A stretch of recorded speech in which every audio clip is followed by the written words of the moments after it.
السلام عليكم ورحمة الله تعالى وبركاته. نحمده ونصلي على رسوله الكريم، أما بعد، فقد قال الله تعالى في القرآن العظيم والفرقان المجيد: فأعوذ بالله من الشيطان الرجيم، بسم الله الرحمن الرحيم. والذين هاجروا في الله من بعد ما ظلموا لنبوئنهم في الدنيا حسنة ولأجر الآخرة أكبر لو كانوا يعلمون. صدق الله العظيم. قال نبينا صلى الله عليه وسلم: أما عملت أن الإسلام يهدم ما كان قبله، وأن الهجرة تهدم ما كان قبله، وأن الحج يهدم ما كان قبله، أو كما قال عليه الصلاة والسلام. புகழனைத்தும் புகழுக்குரிய அல்லாஹ் ஒருவனுக்கே உரித்தாகட்டுமாக. அவனது கருணையே உருவான கண்மணி ஹாத்தமுன் நபியீன் ஸல்லல்லாஹு அலைஹி வஸல்லம் அன்னவர்களின் மீதும், அன்னாரின் அடிச்சுவடுகளை அடிப்பிசகாமல் அப்படியே பின்பற்றி வாழ்ந்து காட்டிச் சென்ற உத்தம சத்திய சஹாபாக்கள், தாபிஈன்கள், தாபிஈன்கள், சுஹதாக்கள், நாதாக்கள், நல்லவர்கள், வலிமார்கள், குறிப்பாக அமர்ந்திருக்கக்கூடிய நம் அனைவர்களின் மீதும் அல்லாஹ்வின் கருணை மலை குறைவின்றி நிறைவாக என்றென்றும் நிகழட்டுமாக. ஆமீன். கண்ணியமிக்கவர்களே, அல்லாஹ்வின் நல்லடியார்களே, விஞ்ஞானங்கள் வளர்ந்த இந்த காலத்தில் ஒரு தனி மனிதனாக இருந்தாலும் சரி, அல்லது குடும்பமாக இருந்தாலும் சரி, ஒரு மிகப்பெரிய தொழில்துறைகளாக இருந்தாலும் சரி, வீடாக இருந்தாலும் நாடாக இருந்தாலும், முன்னேறுதல் என்பதற்கு பலவிதமான கஷ்டங்களை, சருகுதல்களை, பல தியாகங்களை, பல அர்ப்பணங்களை செய்திருந்தால் மட்டுமே முன்னேற முடியும். தொழில்துறைகளில் வளர்ந்தவர்களுக்கு தெரியும் எந்த அளவிற்கு சிரமப்பட்டு அவர்கள் வளர்ந்தோங்கி வந்தார்கள் என்பது. அதுபோல வாழ்க்கையில், குடும்பங்களில், எல்லா விஷயங்களிலும் வளர்ச்சியின் பாதையை தொட்டவர்கள் அந்த வளர்ச்சியின் பாதை தொடுவதற்கு எந்த அளவுக்கு சிரமங்களை, எந்த அளவிற்கு நிறைய இழப்புகளை சந்தித்தார்கள் என்பதை அவர்களுக்கு தெரியும். வெளிநாடுகளுக்கு செல்பவர்கள் கூட தன்னுடைய வயதை இழக்குகிறார்கள், இளமையை இழக்குகிறார்கள், ஆசையை இழக்குகிறார்கள். எல்லா விஷயத்தையும் துறந்ததற்கு பின்பு அவர்கள் வாழ்க்கையில் ஒரு நல்ல நிலையை அடைவதற்குண்டான பொருளாதார வசதியை அவர்கள் பெற்றுக் கொள்கிறார்கள். இதுபோல எல்லா விஷயங்களிலும் நிறைய இழப்புகளை சந்தித்ததற்கு பின்பு, நிறைய பல கஷ்டங்களை சந்தித்ததற்கு பின்புதான் அவர்கள் உச்சத்தை அடைகிறார்கள். அதுபோல நபி ஸல்லல்லாஹு அலைஹி வஸல்லம் அவர்கள் காலத்தில் இஸ்லாம் எந்த அளவிற்கு வளர்ந்தோங்கி வந்தது, எந்த அளவிற்கு இன்னல்கள், சிரமங்கள், எந்த அளவிற்கு இஸ்லாம் வளர்வதற்கு தியாகங்கள் நடந்தது என்பதை நாம் ஆய்வு செய்து பார்த்தால், நாம் சிந்தித்து பார்த்தால், நாம் இஸ்லாத்தினுடைய அந்த பாதையில் பயணிப்பதற்கு இந்த விஷயங்கள் எல்லாம் ஒரு ஊன்றுகோலாக அமையும். அல்லாஹ் ஜல்லஷானஹு தஆலா அந்த விஷயங்களை விளங்கி வாழ்க்கையில் அமல் செய்வதற்குண்டான நிர்பாகியங்களை தந்தல் புரிவானாக. கண்ணியமிக்கவர்களே, அல்லாஹ்வின் நல்லடியார்களே, அன்னல் பெருமானார் ஸல்லல்லாஹு அலைஹி வஸல்லம் அவர்கள் இஸ்லாத்தை எடுத்துரைக்கின்ற பொழுது விரல் விட்டு இன்னும் அளவிற்கு தான் இஸ்லாமியர்கள் இருந்தார்கள். அதற்கு பின்பு கொஞ்சம் கொஞ்சமாக, மெல்ல மெல்ல வசதி படைத்தவர்கள், பெரிய குடும்பத்தை சார்ந்தவர்கள், இப்படி கொஞ்சம் கொஞ்சமாக இஸ்லாத்தில் இணைகிறார்கள். அதற்கு பின்பு வியாபாரிகள் அவர்கள் நடந்து கொள்ளக்கூடிய விதங்களை பார்த்து அவர்கள் மார்க்கத்தின் பக்கம் ஈர்ப்பாக அவர்கள் ஈர்ப்பு ஏற்பட்டு அவர்கள் இஸ்லாத்தில் இணைகிறார்கள். அதுபோல காபாவை பார்க்க வேண்டும் என்பதற்காக வேண்டி, அந்த காலத்தினுடைய முறையை நிறைவு செய்வதற்காக வேண்டி வரக்கூடியவர்கள், வெளியூர் வாசிகள், இவர்கள் எல்லாம் இஸ்லாத்தில் இணைய எவ்வாறு இஸ்லாமியர்களுடைய வளர்ச்சி சில விஷயங்களுக்கு பிடிக்காமல் பலவிதமான கேவலமான பேச்சுகள், அவதூறான சொற்கள், இழி சொற்கள் எல்லாம் இஸ்லாத்தின் மீது தூக்கி வீசுகிறார்களோ, அதுபோல நபி ஸல்லல்லாஹு அலைஹி வஸல்லம் அவர்கள் காலத்தில் இந்த இஸ்லாம் வளரக்கூடிய அந்த வளர்ச்சியை பார்த்து அதை பொறுத்து கொள்ள முடியாமல், தாங்கிக் கொள்ள முடியாமல் மக்கத்து குஃபார்கள் பொங்குகிறார்கள். திடீரென்று முகமது இப்படி ஆகிவிட்டாரே, என்னவோ தெரியவில்லை, அவர்களுக்கு பின்னால் இப்படி கொத்து கொத்தாக மக்கள் எல்லாம் ஒன்று சேர்கிறார்களே என்ற ஒரு எண்ணத்தில் அவர்கள் எல்லாம் சேர்ந்து ஒரு முடிவெடுக்கிறார்கள். இதை ஒரு முடிவுக்கு கொண்டு வர வேண்டும். இப்படியே விட்டால் நம்முடைய குடும்பங்களிலிருந்து பிரித்து கொண்டு போய் விடுவார், நம்மளுடைய பிள்ளைகளை எல்லாம் பிரித்து அவர் பக்கம் சேர்ந்து கொள்ளுவார், நம்மளுடைய ஆட்சி அதிகாரங்கள் எல்லாம் அவர் பிடுங்கிக் கொள்ளுவார் போல தெரிகிறது என்று எண்ணி 25 நபர்கள் கொண்ட ஒரு குழு ஒன்றை நியமனம் செய்கிறார்கள். அதில் மிகப்பெரிய தலைவர்களும் இருக்கிறார்கள். மார்க்கத்திற்கு விரோதியான, மார்க்கத்திற்கு புறம்பாக விஷமிகள் நிறைய சேர்ந்து அவர்கள் ஒன்று சேர்ந்து முடிவெடுக்கிறார்கள் என்ன செய்யலாம் என்று. கொஞ்சம் கொஞ்சமாக ஆலோசித்து அவர்கள் முடிவெடுக்கிறார்கள், முகமதை பற்றி அசிங்கமாக நாம் அவதூறை பரத்த வேண்டும், அவர் எடுத்துச் சொல்லக்கூடிய இறைமறையை பொய் என்று நாம் எடுத்து வைக்க வேண்டும் என்றெல்லாம் முடிவெடுத்து அவர்கள் எடுத்து பரப்புகிறார்கள். மக்களுக்கு மத்தியிலே முதலில் தோல்வியை பார்க்கிறார்கள். ஏன்னா நபி ஸல்லல்லாஹு அலைஹி வஸல்லம் அவர்களிடத்திலே இஸ்லாத்தை ஏற்காதவர்கள் கூட வியாபாரத்திற்கு சென்று வந்து பணத்தை கொடுத்து வைத்திருக்கிறார்கள். நபியின் கரங்களிலே அதிகமான மாநிலங்கள், நிறைய பொருள் செல்வங்கள் இருக்கும், எல்லாமே ஊர் மக்கள் கொடுத்து வச்சிருப்பாங்க. நம்பிக்கையான சாதிக்குல் அமீன் என்று பெயர் பெற்றவர்கள். சாதிக்குல் அமீன் ஒரு பேர் இருக்கு, உண்மையாக நம்பிக்கையாளர், உண்மையாளர் நம்பி ஒரு பேர். அதெல்லாம் மக்கத்து மக்கள் எல்லாம் சேர்ந்து கொடுத்த பெயர். காபிர்களாக இருக்கும் நிலையிலும் கூட நபியை முழுமையாக நம்பியவர்கள்.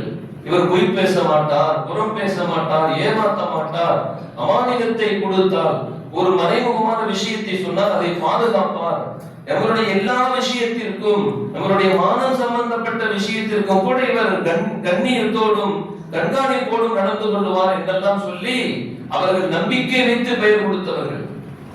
அதனால நபி ஸல்லல்லாஹு அலைஹி வஸல்லம் பத்தி இவர் சொல்றதெல்லாம் பொய்ன்னு சொன்னா மக்கள் ஏற்றுக்கிறார்கள்.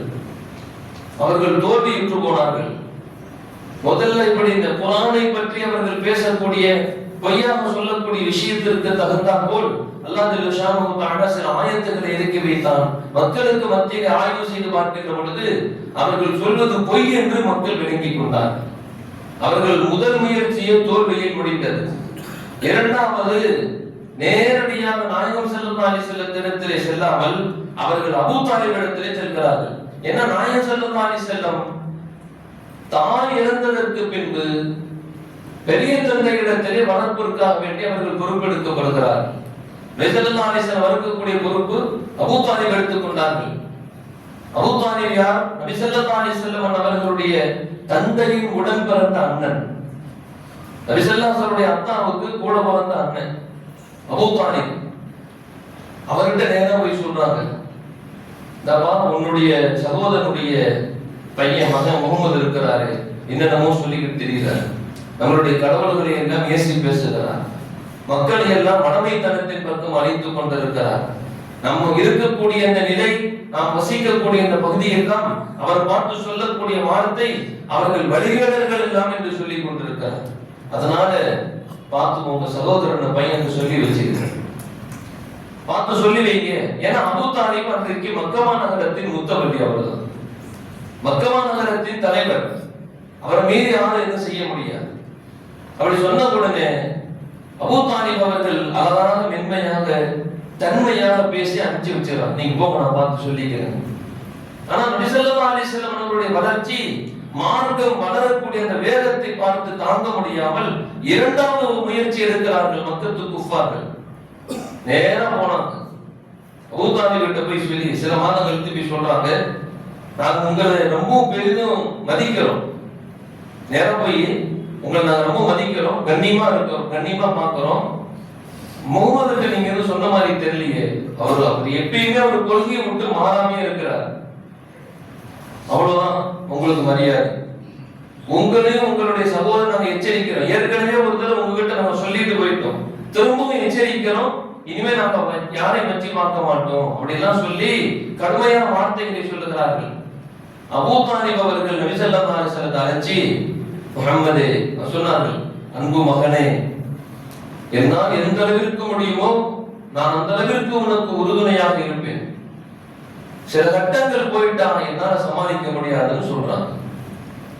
நபி ஸல்லல்லாஹு அலைஹி வஸல்லம் கொள்கை விட சொல்லி சொன்னப்ப நபி ஸல்லல்லாஹு அலைஹி வஸல்லம் சொன்னாங்களா, பெரிய தந்தையே, அவங்க சொல்றாங்க, என்னுடைய பெரிய தந்தையே, என்னுடைய வலக்கரத்தில் சூரியனும் இடக்கரத்தில் சந்திரனையும் தந்து இந்த கொள்கை விட்டுன்னு சொன்னாப்ப நான் விட மாட்டேன், என் உயிர் போனாலும் விட மாட்டேன், இது என் ரப்பின் தீன் என்று சொன்னார்கள், என் ரப்பினுடைய வழிமுறை என்று சொன்னார்கள்.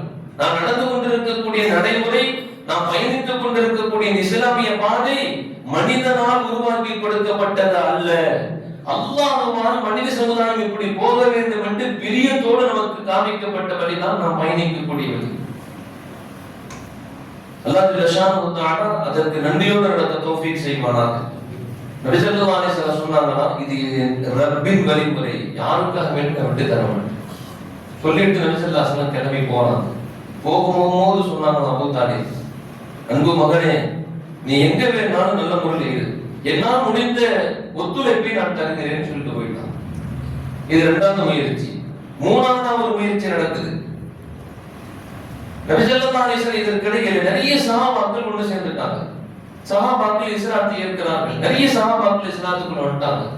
அப்படி வந்ததுக்கு பின்னாடி நபி ஸல்லல்லாஹு அலைஹி வஸல்லம் போய் மோதி பார்த்தாங்க, வேலையாகல. மூணாவதா அபூ தாலிபை வைத்துத்தான் முகமதை மடக்க வேண்டும் என்று முடிவெடுக்கிறாங்க. நேரா போனாங்க. வலீதினுடைய மகன் அமான் சொல்லக்கூடிய ஒருவர், அவரும் குறைஷி குலத்தை சார்ந்தவர் தான். நல்ல வாலிபர், நல்ல அழகானவர், நல்ல போர் தந்திரம் தெரிந்தவர், நல்ல வீரர். நேரா போனாங்க, அபூ தாலிபே, வலீதுடைய மகன் அமானா, மக்கமா நகரமே போற்றும் அவரை பற்றி, அவ்வளவு அழகு, அவ்வளவு வீரர், அவ்வளவு பெரிய யுக்தி தெரிந்தவர், ஆனவர். அதனால இவரை நீங்க வச்சுக்கீங்க, இவரை நீங்க வச்சுக்கீங்க, அந்த முகமது எங்கிட்ட கொடுத்துருங்கன்னு சொல்லி சொல்றாங்க. முகமது அவர் ஒண்ணு அனாதை, அவரு அத்தாவும் இல்ல அம்மாவும் இல்ல, அந்த அனாதை மேல எங்க கிட்ட கொடுத்துருங்க, இவரை நீங்க வச்சுக்கீங்க. இப்படியே பேசுகிறார்கள் வார்த்தையால். சொன்னாங்க, அவரை வாங்கி முதல்ல அவரை நாங்க காரியம் பண்ணணும். அபூ தாலிப் அவர்கள் கொஞ்சம் கோபம் கொண்டு பேசினார்கள். உன்னுடைய மகனை நான் வளர்க்க வேண்டும், என்னுடைய மகனை நீ கொண்டு போய் கொல்ல வேண்டுமா? அதை நான் ஒருபோதும் நான் ஒத்துக்கொள்ள மாட்டேன். அல்லாஹ் மீது சத்தியம் என்று சொல்கிறேன், நான் கண்டிப்பா தரமாட்டேன் சொல்லிட்டான். முகமது ஒரு கைவசம் தரமாட்டேன். எதிர்ப்பு அதிகமாகிட்டே போகுது, எதிர்ப்பு அதிகமாகிட்டே போகுது. எப்படியாவது முகமதையும் முகமது கொண்டு வந்த கொள்கையும் அழிக்க வேண்டும் என்று சொல்லி 1500 வருஷத்துக்கு முன்னாடி இந்த பிரச்சனைங்க. இன்னைக்கு நடக்கக்கூடிய இந்த விஷமிகள் சங்கிப்பாடுகள் இதுக்கு இஸ்லாத்துக்கு நடக்கக்கூடிய இன்னைக்கு வந்ததில்லை. நபி ஸல்லல்லாஹு அலைஹி வஸல்லம் இன்னைக்கு இஸ்லாத்தை இந்த மண்ணுலகில் எடுத்து வெளிக்கொண்டு வந்து துவங்கினார்களோ அன்றிலிருந்தே இந்த பிரச்சனை. அன்றைக்கு நடந்த அதே யுக்தி தான் இன்றைக்கு இவர்கள் கையாளுகிறார்கள். மோதி பார்த்தாங்க, முடியல. கூத்தாடிப்பட்ட, ஏன்னா மக்கமா நகரத்தினுடைய தலைவர் போய் நேரடியாக மோத முடியாது. குறைஷி குலம் பெருசு, குறைஷி குலம் பெருசு. மோதி பார்த்தாங்க, முடியல. அதற்கு பின்னாடி நபி ஸல்லல்லாஹு அலைஹி வஸல்லம் அவர்கள் என்ன செஞ்சாங்கன்னா, யாரெல்லாம் நபியோடு சேர்ந்து அவர்களுடைய கொள்கைக்கு ஒத்துழைப்பு தருகிறார்களோ, மார்க்கத்தை ஏற்று நடக்கிறார்களோ, அவர்களுக்கு துன்புறுத்தலை தர ஆரம்பிச்சுட்டாங்க. யாரெல்லாம் முஸ்லீம் ஆகிறாங்களோ அவங்களை போட்டு கஷ்டப்படுத்துறது, அவங்க போற பாதையில் ஏதாவது தீமைகளை ஏற்படுத்துறது, ஏதாவது தீங்கை ஏற்படுத்துறது.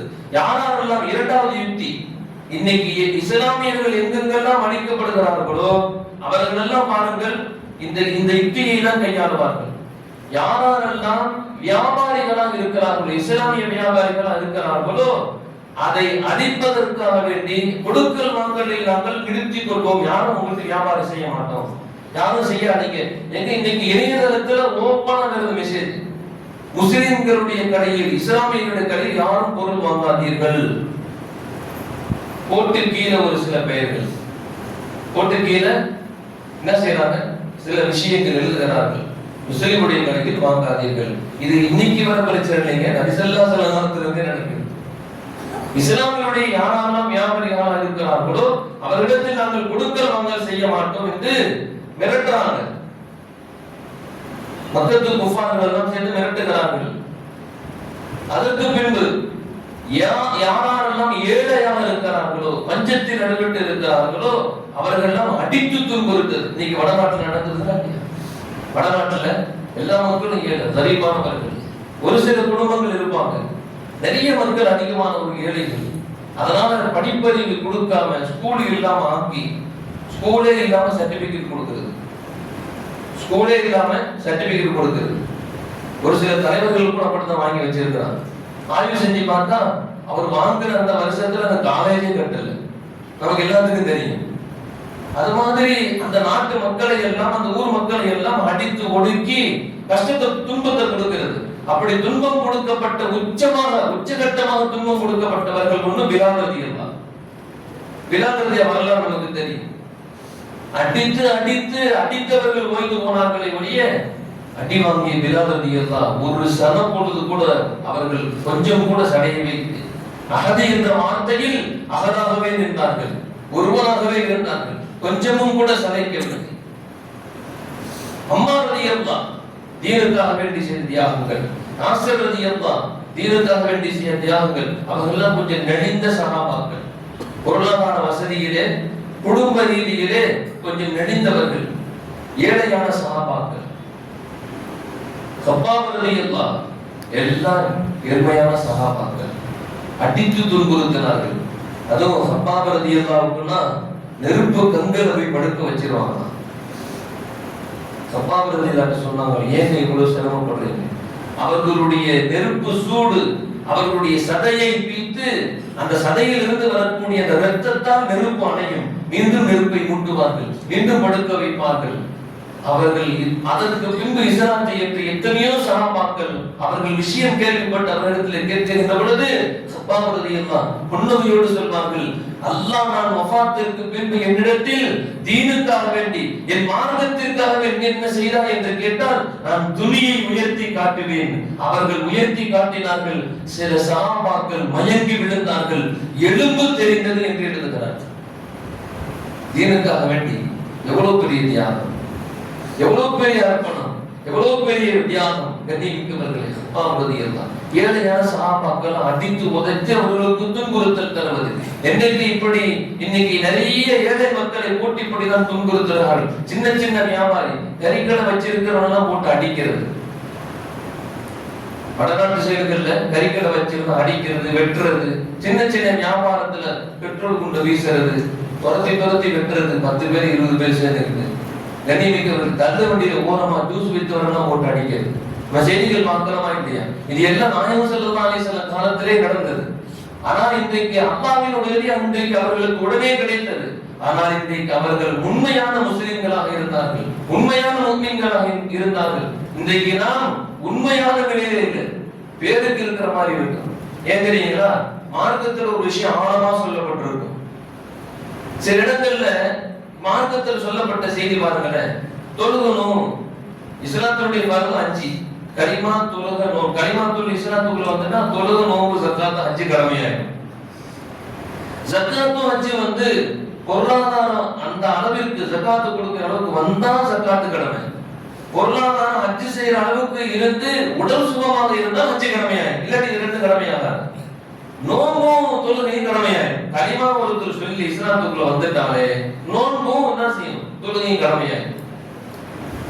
இது 5 பருது மார்க்கத்துல. இந்த 5 பருதுல பாருங்க, இபாதத்து செய்யணும். எல்லாரும் நாங்க மார்க்கத்துல பொதுவான சட்டம் என்ன, எல்லாரும் தொழுகணும், நோன்பு வைக்கணும், குர்ஆன் செய்யணும், எல்லாம் சொல்லப்படுது.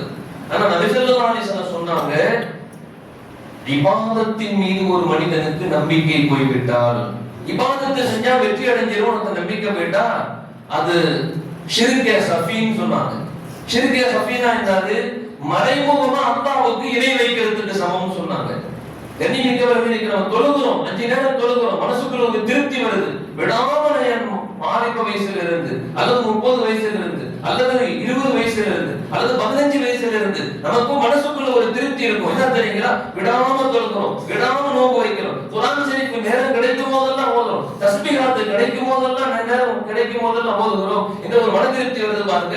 அது சொன்னாங்க இமாம் ஹஸாலி ரஹ்மத்துல்லாஹ், அது ஷிர்கே சஃபி, மறைமுகமாக அல்லாஹ்வுக்கு வைக்கும் இணைன்னு சொன்னாங்க. குர்ஆன் ஷரீஃப்ல ஆதாரம் இருக்கு. லையதுகுல் ஜன்னத், நீங்கள் சொர்க்கத்துக்கு நுழையணும்னு சொன்னா அமல் செய்யணும்னு சொல்லி.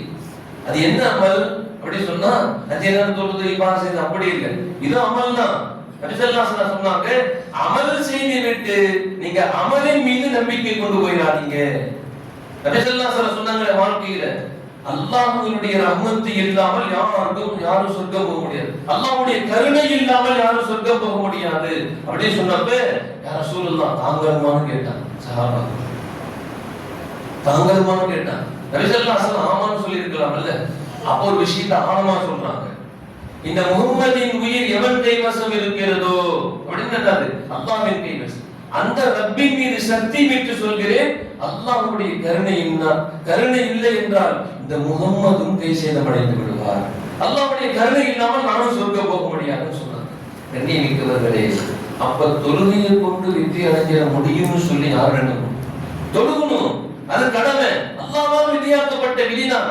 ஆனால் நம்பிக்கை, நீ தொழுதால் மட்டும் வெற்றி அடைஞ்சிட முடியாது, அல்லாஹ் நாடணும், அல்லாஹ் நசீபு கொடுக்கணும். முழுமை உன்னுடைய வெளிரங்கம் இபாதத்தில் கிடைத்திருக்க, உன் அந்தரங்கம் கல்பு அல்லாஹ்வில் லகித்திருக்கணும்னு சொல்லி சொன்னாங்க. அப்பதான் வெற்றி கிடைக்கும். இஹ்லாஸா செய்யணும்னு சொல்றாங்க. இபாதத் இஹ்லாஸா செய்யணும். 30 வருஷம் 40 வருஷமா தொழுது போயிட்டு கேட்டு பாருங்க, தக்பீர் கட்டியதிலிருந்து சலாம் கொடுக்கிற வரைக்கும் ஒரு நாளாவது ஒரு தொழுகையாவது நீங்கள் சிந்தனை சிந்தராமல் தொழுது இருக்கிறோமா என்று நாம் ஆய்வு செஞ்சு பார்த்தாலே நம்ம தொழுகையில எவ்வளவு ஓட்டம் தெரிஞ்சிடும். நம்ம தொழுகையில எவ்வளவு ஓட்டம் தெரிஞ்சிடும். கண்ணியமிக்கவர்களே, இபாதத்தின் மீது நம்பிக்கை கொண்டு போயிடாதீங்க.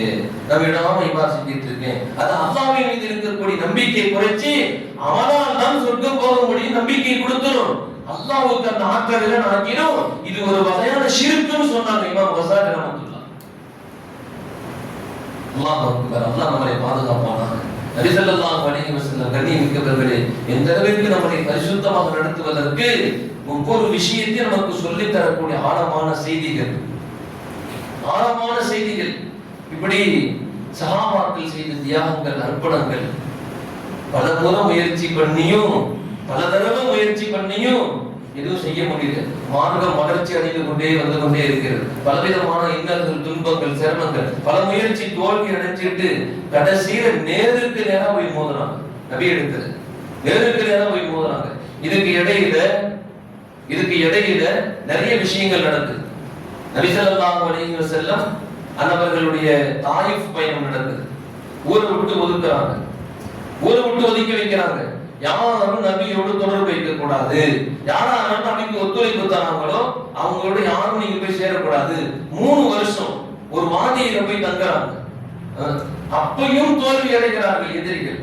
கண்ணியமிக்கவர்களே, அவர்கள் பல முறை முயற்சித்தும் கூட அவர்கள் தோல்வியை சந்தித்துக் கொண்டிருக்கிறார்கள். அதற்கு பின்னால் நபி ஸல்லல்லாஹு அலைஹி வஸல்லம் அவர்களுக்கு காபா எழுதி ஒரு சீட்டு ஒட்டுறாங்க, ஒரு பெரிய அறிவிப்பு ஒன்று ஒட்டுறாங்க. என்னன்னு சொன்னா, நபியும் முகமதோடு சேர்ந்தவர்களும் யாரிடத்திலும் எந்த தொடர்பு வைக்க கூடாது, வைத்தால் அவர்களையும் ஊரை விட்டு துரத்தப்படுவார் எழுதி ஒட்டிட்டாங்க. எழுதி ஒட்டியதற்கு பின்பு அதற்கப்புறம் நபி ஸல்லல்லாஹு அலைஹி வஸல்லம் மீது முஹப்பத்து கொண்ட சில வீரர்கள் நேரம் வந்தாங்க. மக்கள் தலைவர்கிட்ட சத்தம் போட்டு பேசுறாங்க, இந்த சீட்டை நீ கிழிக்கிறியா இல்லையா, நடக்கிறதே வேறன்னு சொன்னாங்க. அவர்கள் இடு மிரட்டலுக்கு பயந்து போய் அந்த சீட்டை கிழிச்சிட்டாங்க. அதுக்கு முன்னாடி பாதி கரையா அடிச்சிருச்சு. இப்படி பல நிகழ்வுகள் ஒவ்வொன்றாக நடக்கிறது. அந்த நடக்கும் தருணத்தில் தான் ஊரை விட்டு தாயிஃப் போறாங்க.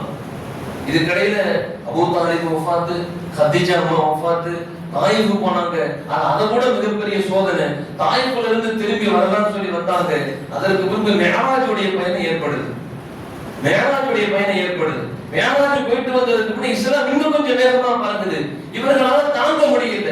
எப்படியாவது முகமதையும் முகமதுடைய கொள்கையும் அழிக்க வேண்டும், இஸ்லாம் எது அழிக்கணும், அவர்களுக்கு அதான் உயிர். இன்னமும் முயற்சி பண்ணி பார்த்துட்டாங்க, முடியல. கடைசியில ஒரு முடிவு பண்றாங்க, முகமதை கொலை செஞ்சிடணும், முகமதை கொலை செய்து விட வேண்டும். அப்ப யாரும் நேரடியா போய் செஞ்சா, ஏன்னா நபி ஸல்லல்லாஹு அலைஹி வஸல்லத்துக்கு கூட இருக்கக்கூடிய ஹாஷிம் கிளை முத்தலிபினுடைய அந்த கோத்திரத்தார் 2 வம்சமும் பெரிய வம்சம். மக்கமா நகரத்துக்குள்ள அந்த ரெண்டு வம்சம் தான் மிகப்பெரிய வம்சம். 2 வம்சமே நாயகம் ஸல்லல்லாஹு அலைஹி வஸல்லம் கூட இணைஞ்சிட்டாங்க. மிகப்பெரிய கோட்டை, நெருங்கவே முடியல நபி ஸல்லல்லாஹு அலைஹி வஸல்லம். அப்ப யாராவது ஒருத்தர் போய் செஞ்சா அது கொலை ஆயிடும். அன்னைக்கே பாருங்க ஐடியா பண்ணலாம், யாராவது ஒருத்தர் போய் செஞ்சா கொலை ஆயிடும். அதனால ஊர்ல இருக்கக்கூடிய எல்லா வீட்டில் இருக்கக்கூடிய எல்லா வாலிபர்களும் ஒண்ணு சேரணும். ஒண்ணு சேர்ந்து கூர்மையான வாழ வச்சு நபியை கொன்றணும் அப்படின்னு சொல்லிட்டுதான் நபி ஸல்லல்லாஹு அலைஹி வஸல்லம் வீட்டை போய் முட்டுகையிடணும், சுத்தி நின்னுட்டாங்க.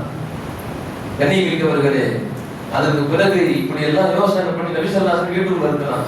அலி ரலியல்லாஹு வீட்டுக்குள்ள இருக்கிறாங்க. மருமகனும் மாமனாரும் வீட்டுக்குள்ள, வெளியே எதிரிகள் எல்லாம் உள்ள சூழ்ந்துட்டாங்க. ஜிப்ரீல் அலைஹிஸ்ஸலாம் வந்தாங்க. யா ரசூலல்லாஹ், அல்லாஹ்வின் உத்தரவு, உங்களை ஹிஜ்ரத் செய்ய சொல்லிட்டான். அல்லாஹ் உங்களை ஹிஜ்ரத் செய்ய சொல்லிட்டான். போகும்போது ஒரு சிறப்பு பரிசு நபி ஸல்லல்லாஹு அலைஹி வஸல்லத்துக்கு ஒரு சிறப்பு பரிசு, ஒரு கிஃப்ட் ஒன்று அல்லாஹ் சொல்லி விடுறான். யா ரசூலல்லாஹ், நீங்க வெளியே போகும்போது இதை ஓதிட்டு ஒரு படி மண்ணை இப்படி போட்டுட்டு போயிருவீங்க. அல்லாஹ் சொல்ல சொன்னான். அல்லாஹ் சொல்ல சொன்னான். وَجَعَلْنَا مِنْ بَيْنِ أَيْدِيهِمْ سَدًّا وَمِنْ خَلْفِهِمْ سَدًّا فَأَغْشَيْنَاهُمْ فَهُمْ لَا يُبْصِرُونَ. யா ரசூலுல்லாஹ், இந்த ஆயத்தை அல்லாஹ் ஓத சொன்னான். சூரத்து யாசீன்ல வரும். சூரத்து யாசீன்ல மண்ணை இப்படி தூக்கி போட்டு போய் சொல்லிட்டாங்க. எதிரிகள் சூழ்ந்து நிற்கிறார்கள். வெளியிருந்தெல்லாம் வந்து மறைவாக நிற்கிற வீட்டுக்கு போய் நபி ஸல்லல்லாஹு அலைஹி வஸல்லம் இன்னைக்கு இருக்கக்கூடிய பங்களாக்கள்ல முன்புற ஒரு வாசல், பின்புற ஒரு வாசல், சைடுல ஒரு வாசல்லாம் கிடையாது. நபி ஸல்லல்லாஹு அலைஹி வஸல்லம் இருக்கக்கூடிய வீட்டுக்கு ஒரே வாசல் தான். நபி ஸல்லல்லாஹு அலைஹி வஸல்லம் வீட்டுல இருக்கிறது ஒரே வாசல் தான். அது எப்படிப்பட்ட வீடு தெரியுங்களா? ஆயிஷா அம்மா படுத்திருப்பாங்க, நபி ஸல்லல்லாஹு அலைஹி வஸல்லம் படுத்திருப்பாங்க. தொழுகைக்கு ஆயிஷா அம்மா காலை சுருக்குனாதான் தொழுக முடியும், அவ்வளவு சின்ன வீடு. அப்படின்னா எத்தனை பேர் எல்லாம் மக்கமா நகரத்தில் இருக்கக்கூடிய குஃபார்கள் எல்லாம் அவங்க கட்டி நின்றாங்கன்னா அந்த சூழ்நிலை எப்படி இருக்கும்? நபி ஸல்லல்லாஹு அலைஹி வஸல்லம் வீட்டு விட்டு வெளியே வந்தா கண்ணுல படாம போக முடியாது. அல்லாஹ் சொன்னா இந்த ஆயத்தை ஓதி மண்ணை தூக்கி போட்டுட்டு போக சொல்லிட்டான்னு சொன்னாங்க ஜிப்ரீல் அலைஹிஸ்ஸலாம். நபி ஸல்லல்லாஹு அலைஹி வஸல்லம் உடனே புரிந்து கொண்டார்கள். நபி ஸல்லல்லாஹு அலைஹி வஸல்லம் கிட்ட அபூபக்கர் சித்திக் ரலியல்லாஹு நபி ஸல்லல்லாஹு அலைஹி வஸல்லம் சொல்லி வச்சிருந்தாங்க, அபூபக்கரே, நீ எப்பொழுது வேண்டுமானாலும் தயாராக இரு, நீ தயாரா இருப்பா, அல்லாஹ் அவருடைய உத்தரவு வந்தா உடனே நம்ம வெளியூர் போற மாதிரி இருக்கும்னு சொன்னாங்க. அவங்க சொல்லி பல நாட்கள் ஆகிறது. நபி ஸல்லல்லாஹு அலைஹி வஸல்லம் அலியை கூப்பிட்டு சொன்னாங்க, இங்க பாரு, என்கிட்ட இத்தனை பொருள்கள் இருக்கு, இவ்வளவு பேர் காசு பணம் கொடுத்து வச்சிருக்கிறான், இந்த பொருள் எல்லாம் அமானிதம், இதை கொண்டு வந்து என்ன இந்த இடத்துல நீ சந்திப்ப, அங்க வந்து என்ன நீ கொடுத்துரு, இப்ப நான் வெளியே போறேன், என்னுடைய இடத்துல நீ படுத்துன்னு சொல்லிட்டான். நபி ஸல்லல்லாஹு அலைஹி வஸல்லம் சொல்லிட்டு வெளியே போகும்போது ஆயத்தை போதி மண்ணை தூக்கி போட்டு போயிட்டாங்க. அந்த ஆயத்து கியாமத் வரைக்கும் ஹயாத்தோடு தான் இருக்கும்.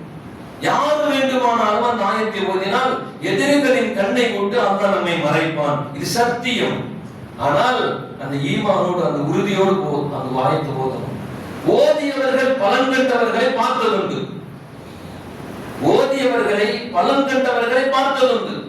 அந்த ஆயத்தை உண்மையான ஈமான் கொண்டு நபி ஸல்லல்லாஹு அலைஹி வஸல்லம் மீது முழு முஹப்பத் வைச்சிட்டு, யா அல்லாஹ், இந்த ஆயத்தை கொண்டுதான் நபி ஸல்லல்லாஹு அலைஹி வஸல்லம் நீ காப்பாற்றினாய், அந்த நபியின் உயிருக்கும் மேலாக நான் நேசிக்கிறேன், எனக்கும் இந்த எதிரிகளுக்கு பாதுகாப்பை தா என்று அந்த ஆயத்தை ஓதினால் சத்தியம் அந்த ஆற்றல் அல்லாஹ் வைத்திருக்கிறான், கண்டிப்பாக பாதுகாப்பு கிடைத்தே தீரும். நபி ஸல்லல்லாஹு அலைஹி வஸல்லம் போயிட்டு அங்க ஒரு அதிசயம், அபூபக்கர் சித்திக் ரலியல்லாஹு யா ரசூலுல்லாஹ், வாங்க உங்களுக்கு அடுத்த காத்துறது. நபி ஸல்லல்லாஹு அலைஹி வஸல்லம் கேட்டாங்க, அபூபக்கரே, நான் இப்ப வருவேன், உனக்கு எப்ப பார்த்தேன்? நபி ஸல்லல்லாஹு அலைஹி வஸல்லம் நடுஜாமத்துல போறாங்க, நடுஇரவுல போறாங்க. அபூபக்கர் சித்திக் வாங்கன்னு சொல்றாங்க. நம்ம விருந்தாளி வீட்டுக்கு போகும்போது வாசல்ல இருந்து வரவேற்றா நமக்கு எப்படி இருக்கும்? விருந்தாளி வீட்டுக்கு நமக்கு தகவலே சொல்லல, அவரு வாசல்ல இருந்து வரவேற்று வாங்க சும்மா வாங்க ரொம்ப சந்தோஷம் அல்ஹம்துலில்லாஹ் வாங்க சலாம் சொல்லி வரவேற்றான். அபூபக்கர் சித்திக் ஆயிஷா ஸல்லல்லாஹு அலைஹி வஸல்லம் பார்த்துட்டு வரவேற்கிறாங்க. நபி ஸல்லல்லாஹு அலைஹி வஸல்லம் ஒரு ஆச்சரியம், என்ன அபூபக்கரே, என்ன திடீர்னு வரவேற்கிறீங்க? நான் வரேன்னு உங்களுக்கு யார் செய்தி சொன்னா? யா ரசூலுல்லாஹ், சில தினங்களுக்கு முன்பு நீங்க சொல்லியிருந்தீங்க, பல தினங்கள் ஆகிவிட்டது. அவர் சொன்னாங்க, யா ரசூலுல்லாஹ், ஒரு நாள் என்கிட்ட நீங்க சொன்னீங்க, அபூபக்கரே நீங்க தயாரா இருந்துக்குங்க, எப்ப வேணாலும் அல்லாஹ்வுடைய உத்தரவு வரும், நம்ம உடனே கிளம்புற மாதிரி இருக்கும். யா ரசூலுல்லாஹ், அன்னைக்கு நான் மூட்டை கட்டி வச்சுட்டு விடிய நான் வாசலில் உங்களின் வருகைக்காக வேண்டி வழிமேல் விழித்து காத்திருப்பேன். நீங்கள் வந்து ஒரு சன பொழுது கூட நின்று எனக்காண்டி காத்திருக்க கூடாது, அது நான் உங்களுக்கு தரக்கூடிய மிகப்பெரிய கண்ணிய குறைவாகிவிடும். யார சூழல்லாம் அன்றிலிருந்து இன்று வரைக்கும் நான் விழித்தே இருந்தேன், அல்லாஹ் இன்னைக்கு விழிப்புக்கு எனக்கு விருந்தளித்து விட்டான். நபி ஸல்லல்லாஹு அலைஹி வஸல்லம் மனசு குளிர்ந்துருச்சு. ரெண்டு பேரும் சேர்ந்து போறாங்க. அல்லாஹ் பாருங்க, சவுர் குகையில போய் தங்குற மாதிரி சூழ்நிலை. நபியின் பாதச்சுவடுகளை வைத்தே எதிரிகள் பின்தொடர்ந்தே வருகிறார்கள். சவுர் குகையில போனதுக்கு பின்னாடி அங்க ஒரு அதிசயம் நடக்குது. என்ன தெரியுங்களா? குகைக்குள்ள உட்கார்ந்துதான் போக முடியும். இன்னைக்கு அந்த குகையை நம்ம அண்ணாந்துதான் பார்க்கணும். அவ்வளவு உயரம். எங்க 1500 வருஷம் ஆனதற்கு பின்னாடி கூட உமரா ஹஜ்ஜுக்கு போயிட்டு வந்தவர்களுக்கு தெரியும், அந்த சவுர் குகையில வண்டி மேல ஏறி நிற்கும், ஒரு காமலையில ஏறி நிக்கிறது வண்டி நிப்பாட்டு பார்க்கிங் வச்சிருக்கிறான். அங்க போய் நின்னதுக்கு பின்னாடி அவ்வளவு ஹைட்டுக்கு போனதுக்கு பின்னாடி நம்ம அண்ணாந்துதான் பார்க்கணும். அவ்வளவு ஹைட்ல இருக்குது. நபி ஸல்லல்லாஹு அலைஹி வஸல்லம் கரடு முரடா, இன்னைக்கும் அந்த கரடு முரடான பாதை தான். இவ்வளவு நவீனம் வளர்ந்ததற்கு பின்னாலும் கூட அந்த குகைக்குள்ள உட்கார்ந்துதான் உள்ள போகணும். பூக்கல் தேங்கலாம் உள்ள போயிட்டாங்க, நபி ஸல்லல்லாஹு அலைஹி வஸல்லம் உள்ள போயிட்டாங்க. போனதற்கு பின்னாடி அல்லாஹ் ஒரு உத்தரவிட்டான், அங்க போத்துக்கிட்ட 8 கால் பூச்சிக்கிட்ட ஒரு உத்தரவிட்டான், கூடு கட்டுட்டான். குர்ஆன் கிட்ட சொன்னா அங்க போய் முட்டடிங்க, முட்டை விட்டுருச்சு. எதிரிகள் சரியாக வந்து நின்று விட்டார்கள். குகைக்கு மேல நிக்கிறாங்க. அபூபக்கர் சித்திக் சொன்னாங்க, யா ரசூலல்லாஹ், எதிரி நிக்கிறான், தலையை குனிந்தால் நம்மை பார்த்து விடுவான். அல்லாஹ் ஆயத்தை இறக்கி வச்சான், லா தஹ்சன் இன்னல்லாஹ் மஅனா. நபியே, நான் உன்னோடு இருக்க, நீ கவலைப்படாத. நான் உன்னோடு இருக்க, நீ கவலைப்படாத நபியே, கவலைப்படாதீங்க. நபி ஸல்லல்லாஹு நம்ம பாருங்க, ஒரு சில விஷயங்கள் தொழுகையாளிகளுக்கு இந்த நிலையை உணர்ந்திருப்பாங்க. ஒரு காரியம் போயிட்டு இருக்கும், ஒரு திடீர்னு தரத்துதாயிரும், செய்யலாமா வேணாமா, அப்படி ஒரு மாதிரியா மனசு துணிஞ்சிருக்கும். நன்மையான விஷயமா இருக்கும், ஓடா அல்லாஹ் இருக்கிறான்னு பூந்துரும். அப்படி ஒரு துணிவு வரும் பாருங்க. நபி ஸல்லல்லாஹு அலைஹி வஸல்லம் சொன்னாங்க, அபூபக்கர் நீ கவலைப்படாதீங்க. வந்த 5-6 பேர்த்துல நின்று வெளியே இருந்து சொல்றான், ஏப்பா இந்த குகைக்குள்ள போய் ஒளிஞ்சாருன்னு சொல்றியே, புறா கூடு கட்டி இருக்குது, செரந்தி கூடு கட்டிருச்சு, செரந்தி கூடு கலையாம எப்படி அவங்க உள்ள போக முடியும்? பாப்பானை கூட்டு போய் எதிரிகளே அவர்களுக்கு மத்தியிலே பேச வச்சு எதிரிகளே போனார்கள். கண்ணியமிக்கவர்களே, அல்லாஹ்வின் நல்லடியார்களே, இந்த ஹிஜ்ரத் தரக்கூடிய மிகப்பெரிய ஒரு பாடம், அல்லாஹ்வை நம்பினால், முழுமையான எல்லா விஷயத்திலும் அல்லாஹ்வை மட்டும் நம்பினால், எந்த சூழல்ல எதிரி தன் தலைக்கு மேல் நின்றாலும் கூட அல்லாஹ் நம்மை மறைப்பான், பாதுகாப்பான். எல்லா சஹாபாக்களுக்கும் இருந்த ஆழமான ஒரு நம்பிக்கை, அல்லாஹ் ஒருவனுக்கு மட்டுமே அடிபணிய வேண்டும், அஞ்ச வேண்டும், அவனை மட்டுமே முழுமையாக நம்பி இருக்க வேண்டும், அல்லாஹ்வின் உதவி கண்டிப்பாக கிடைத்தே தீரும் என்று சொல்லி இருந்தார்கள். நபி ஸல்லல்லாஹு அலைஹி வஸல்லம் அவர்கள் சொல்லிட்டு சொன்னாங்க, இவ்வளவு கஷ்டமும் இவ்வளவு தியாகங்களும் எல்லா சஹாபாக்களும் தன் சொத்தை விட்டு, குடும்பத்தை விட்டு, பிள்ளைகளை விட்டு, வியாபாரத்தை விட்டு, சேமித்து வைத்த பணத்தை விட்டு, எல்லாத்தையும் விட்டுட்டு வந்தாங்க. எதுக்கு தெரியுங்களா? அவங்க போய் சந்தோஷமா வாழ்றதுக்காக வேண்டிய அல்ல, பின்னால் வரக்கூடிய சந்ததிகள் நாம் சந்தோஷமாக இருக்க வேண்டும் என்பதற்காக வேண்டி.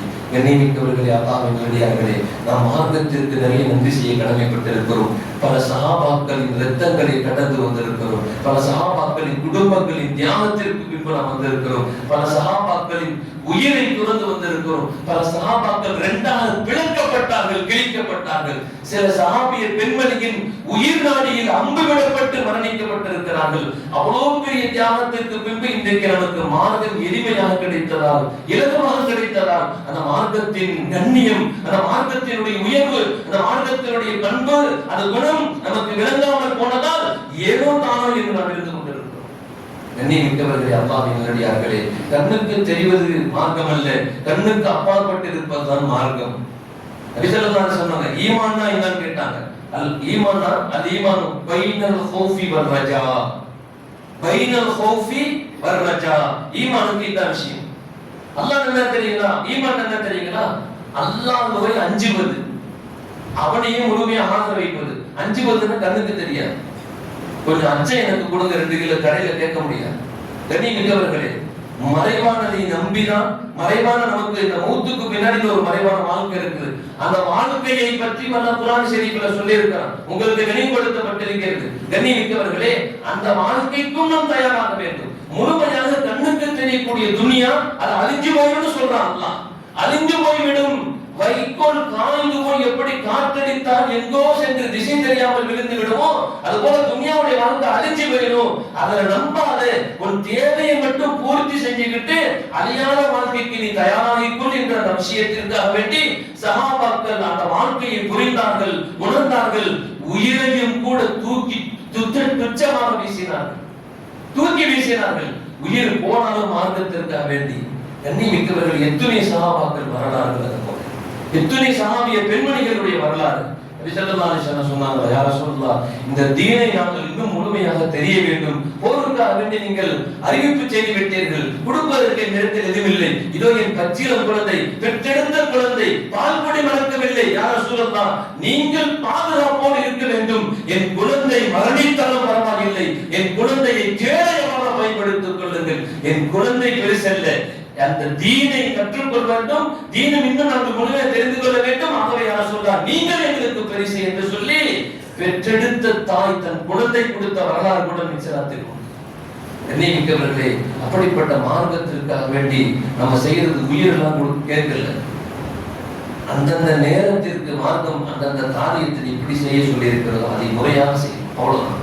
அல்லாஹ் ஷாஹு தஆலா சஹாபாக்களுக்கு முன்னாடி நம்ம நிப்பாட்டி, நாங்கள் இப்படி எல்லாம் உயிர் தியாகம் செய்து இந்த மார்க்கத்தை உங்கள் வரை கொண்டு போய் சேர்த்தோம். இந்த தீனுக்காக வேண்டி உங்களுக்கு பின்னால் வரக்கூடிய சந்ததிகளுக்கு நீங்கள் இந்த தீனை எந்த அளவிற்கு கொண்டு போய் சேர்த்தீர்கள் என்று கேட்டால் அந்த கேள்விக்கு நம்மகிட்ட பதில் இல்லை. கண்ணியமிக்கவர்களே, நம்ம உள்ள நம்மளை பார்த்து கேட்டா அந்த கேள்விக்கு பதில் இல்லைங்க.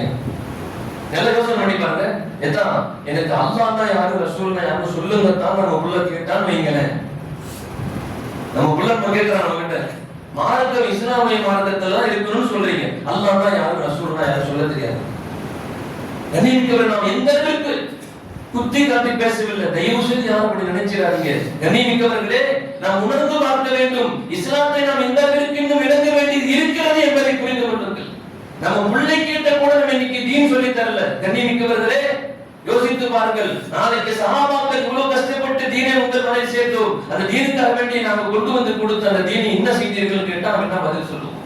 அல்லாஹ் சொல்லிடுவான், அவர்களுக்கு மத்தியில் நீங்கள் சமரசமாகி கொள்ளாமல் உங்களுடைய விஷயத்தில் நான் பேச மாட்டேன்னு சொல்லிட்டானா நம்ம கதி என்ன மாத்திரம். கண்ணியமிக்கவர்களே, மார்க்கத்தை கொஞ்சம் நேரம் எடுத்து ஒதுக்குங்கள், மார்க்கத்தை தெரிந்து கொள்ளுங்கள், புரிந்து கொள்ளுங்கள். அதன் பிரகாரம் நம்ம பிள்ளைகளை வழிநடத்துவதற்கு அவ்வப்போது முயற்சி செய்யுங்கள். எல்லா விஷயத்திற்கும் போய் இதெல்லாம் இல்ல, அந்தந்த விஷயங்கள் செய்யும் போது நம்ம பிள்ளைகள் அழகா வழி நடத்தணும். அதான் தண்ணி குடிக்கும் போது பிள்ளைய தலைக்கு தண்ணி தொப்பி போட்டு பிஸ்மில்லா சொல்லி உட்கார்ந்து குடிமா, உட்கார்ந்து குடிக்க சொல்லியிருக்காங்க நாய் சொல்லலாம். உட்கார்ந்து குடி. சாப்பிடும் போது நிக்காதீங்க, உட்கார்ந்து சாப்பிடுங்க. தூங்கும் போது அழகான முறையில் தூங்குங்க, அந்த முறையை சொல்லி கொடுங்க. வெளியே போகும்போது இப்படிதான் தான் போகணும், செருப்பணிந்து தான் போக வேண்டும். விஷா போகும்போது உட்கார்ந்து தான் போகணும், இன்னும் போகக்கூடாது. நம்ம பிள்ளைக்கு நாம தான் சொல்லி தரணும். ஸ்கூலுக்கு அனுப்பிச்சிட்டோம், மதரசா அனுப்பிச்சிட்டோம், எல்லாம் கத்துட்டு வந்துடும் அப்படின்னு சொல்லி யாரும் நினைக்காதீர்கள். நம்ம பிள்ளைகள் மீது நம்ம அக்கறை கொள்ளாமல் வேறு யாரும் அக்கறை கொள்ள மாட்டார்கள். கண்ணியமிக்கவர்களே, மார்க்கத்தை விளங்கி மார்க்கத்தின் பிரகாரம் நடந்து சஹாபாக்கள் எந்த அளவிற்கு பல தியாகத்திற்கு மத்திய நம்ம கொண்டு வந்து சேர்த்தார்களோ அந்த மார்க்கத்தை விளங்கெடுக்க தௌஃபீக் செய்வானாக. அந்த மார்க்கத்திற்கு ஒரு இலக்கு என்று சொன்னால் அல்லாஹ் ஜல்ல ஷானஹு தஆலா ஒன்றிணைந்து ஒரே கையிலாக நிற்பதற்கு அல்லாஹ் நமக்கு தௌஃபீக் செய்வானாக. மார்க்கத்தை யாரும் சிதைப்பதற்கு முயற்சித்தால் அந்த முயற்சியை உடைப்பதற்கு உயிரையும் கூட தூக்கி எறிவதற்கு அல்லாஹ் நமக்கு ஈமானை வெளிப்படுத்தி தருவானாக. வாஹிரு ரஹ்மான் அல்ஹம்துலில்லாஹி ரப்பில் ஆலமீன். அஸ்ஸலாமு அலைக்கும் வரஹ்மத்துல்லாஹி.